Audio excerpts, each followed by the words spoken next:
नमस्कार, आप देख रहे हैं एमपी न्यूज। मैं हूं निधि आपके साथ और स्वागत आपका एमपी न्यूज के खास कार्यक्रम न्यूज रूम में, जहां हम शुरुआत करने वाले हैं कुछ राजनीतिक खबरों के साथ, कुछ पॉलिटिकल अपडेट। सबसे पहले आपको बता दें, फिलहाल उपचुनाव का माहौल पूरी तरह से बना हुआ है। मध्य प्रदेश में ब्यावरा के कांग्रेस विधायक गोवर्धन दांगी के निधन के बाद अब मध्य प्रदेश में 27 की जगह 28 सीटों पर उपचुनाव होने हैं। मध्य प्रदेश के इतिहास में ये पहला मौका है जब एक साथ इतनी सीटों पर उपचुनाव होने जा रहे हैं। हालांकि इसमें सबसे बड़ी चुनौती जो है वो कांग्रेस के सामने है, क्योंकि अगर हम आगर को छोड़ दें तो बाकी सभी सीटें जो है वो कांग्रेस के खाते से कम हुई है और इसका सीधा फायदा जो है वो भाजपा को मिलता नजर आ रहा है। लेकिन भाजपा के लिए भी राह इतनी आसान नहीं है।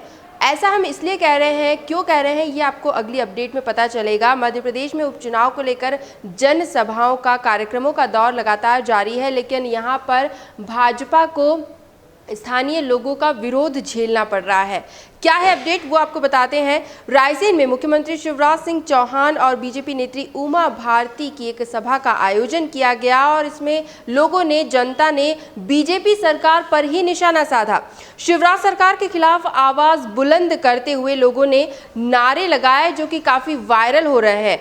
नारे थे, बंद करो मतदान, बिक जाते हैं श्रीमान। इस तरह से तंज कसते हुए लोगों ने ही नारे लगाए हैं और उन विधायकों पर निशाना साधा जिन्होंने कांग्रेस का साथ छोड़ दिया और उपचुनाव से पहले, और यहां तक हम कह सकते हैं कि जो बीजेपी का दामन थाम लिया। और इतनी बड़ी स्टेप ये रही कि सत्ता तक पलट गई प्रदेश में। इसी से लोगों में गुस्सा भरा हुआ है, जो कि इस सभा के दौरान देखने को मिला। इस सभा के वीडियोस जो हैं वो तेजी से वायरल हो रहे हैं। गौरतलब है कि रायसेन जिले की सांची विधानसभा सीट पर ज्योतिरादित्य सिंधिया के साथ कांग्रेस से दल बदलकर बीजेपी में शामिल होने वाले डॉक्टर प्रभुराम चौधरी को यहां से चुनाव लड़ना है, लेकिन फिलहाल उन्हें अपने ही क्षेत्र में स्थानीय लोगों का विरोध झेलना पड़ रहा है। और इसीलिए मैं कह रही थी कि भाजपा के लिए भी राह इतनी आसान नहीं होने वाली है। वहीं अगली अपडेट, मंगलवार से भाजयुमो की स्वाभिमान यात्रा ग्वालियर से शुरू हो चुकी है और ये यात्रा सभी विधानसभा क्षेत्रों में कांग्रेस के विरुद्ध प्रचार प्रसार करने जा रही है। साथ ही बीजेपी के द्वारा किए गए जन कल्याणकारी कार्यों की जानकारी भी जन जन तक, लोगों तक पहुंचाने की कोशिश की जाएगी। भाजयुमो ने साफ कहा है कि वह कमलनाथ की ग्वालियर यात्रा का व्यापक रूप से विरोध करने वाले हैं। भाजयुमो के जिलाध्यक्ष विवेक चौहान ने कहा कि कमलनाथ सरकार ने प्रदेश के लोगों के साथ छल किया है और अपने वादे भी पूरे नहीं किए, जिसे देखते हुए युवाओं के साथ वादा खिलाफी करने वालों को शहर में नहीं घुसने दिया जाएगा। कांग्रेस ने चुनावी वादे तो बहुत किए, लेकिन 15 माह के कार्यकाल में एक भी वादा पूरी तरह से पूरा नहीं किया है और ये सीधे तौर पर जनता के साथ धोखा है। अब प्रदेश की जनता ही उन्हें उपचुनाव में सबक सिखाएगी। तो ग्वालियर दौरे को लेकर अब पूर्व मुख्यमंत्री कमलनाथ की मुश्किलें भी बढ़ सकती हैं। आगे बढ़ेंगे अगली खबर की ओर। मुख्यमंत्री शिवराज सिंह चौहान आज मध्य प्रदेश के लाखों गरीबों को राष्ट्रीय खाद्य सुरक्षा अधिनियम के तहत पात्रता पर्ची जारी कर रहे हैं। इसी के साथ अन्न उत्सव का भी शुभारंभ किया जा रहा है। सभी नए हितग्राहियों को अन्य उचित मूल्य उपभोक्ताओं की तरह ही सितंबर महीने का प्रति सदस्य 5 किलो गेहूं या चावल और प्रति परिवार 1 किलो आयोडीन नमक 1 रुपये किलो की दर से दिया जाने वाला है।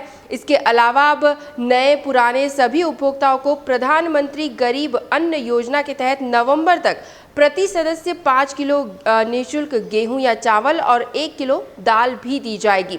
साथ ही आपको ये भी बता दें कि मुख्यमंत्री ने प्रदेश में one nation one ration card योजना का क्रियान्वयन भी शुरू कर दिया है, जिसका सीधा लाभ प्रवासी मजदूरों को मिलेगा।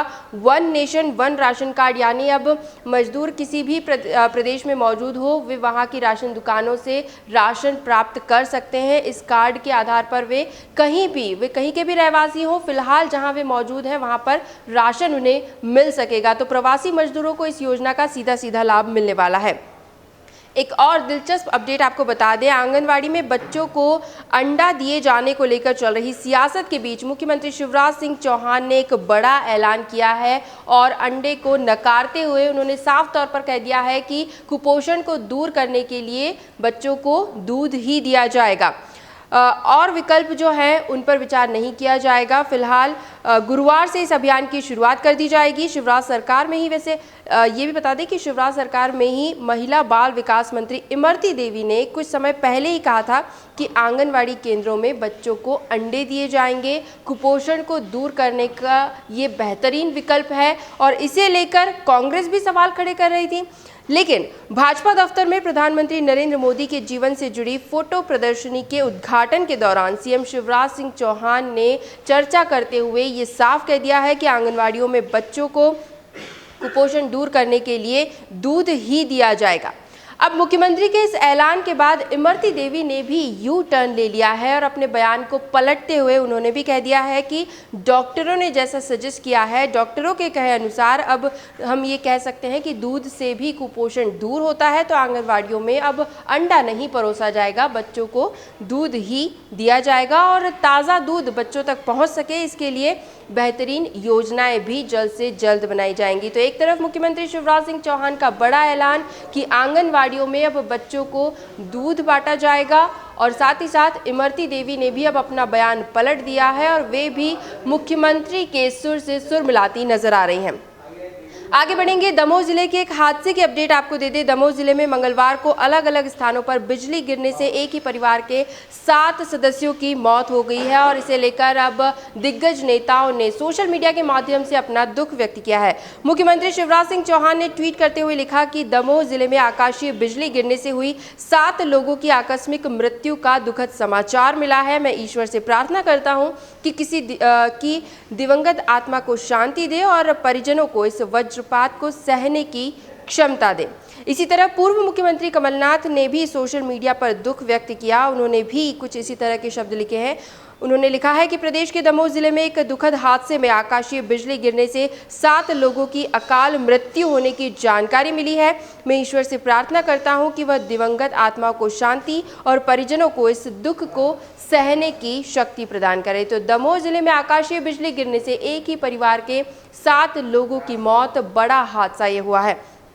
अंत में बात करेंगे कोविड-19 की अपडेट्स को लेकर। मध्य प्रदेश में जो हालात बने हुए हैं वो आपको बता दें। सीधे हम कुछ आंकड़े आपके सामने रख देते हैं। मध्य प्रदेश में 2323 नए संक्रमित कल के दिन में सामने आए हैं और कुल संक्रमितों की संख्या 93,000 को पार कर चुकी है। एग्जैक्ट नंबर अगर बताएं तो 93,053 ये कुल संक्रमित अभी तक मध्य प्रदेश में हो चुके हैं। 29 मरीजों की कल के दिन में मौत हुई है। कुल मौत का आंकड़ा 1820 तक पहुंच गया है। वहीं पिछले 24 घंटों में 1902 मरीज स्वस्थ होकर अपने घरों को भी लौटे हैं। इंदौर शहर की बात करें, 393 नए मरीज सामने आए हैं। कुल 17,940 अब तक संक्रमित हो चुके हैं। 6 मरीजों की कल मौत हुई है और कुल मौत का आंकड़ा 473 तक पहुंच चुका है। वहीं पिछले 24 घंटों में 286 मरीज स्वस्थ होकर अपने घरों को भी लौटे हैं। राजधानी भोपाल की अपडेट, 280 नए संक्रमित मिले हैं। 14,755 कुल संक्रमित हो चुके हैं। वहीं कल के दिन में 5 मरीजों की मौत भी हुई है। अन्य और जिलों की भी पिछले 24 घंटों की खबर आपको दे दें।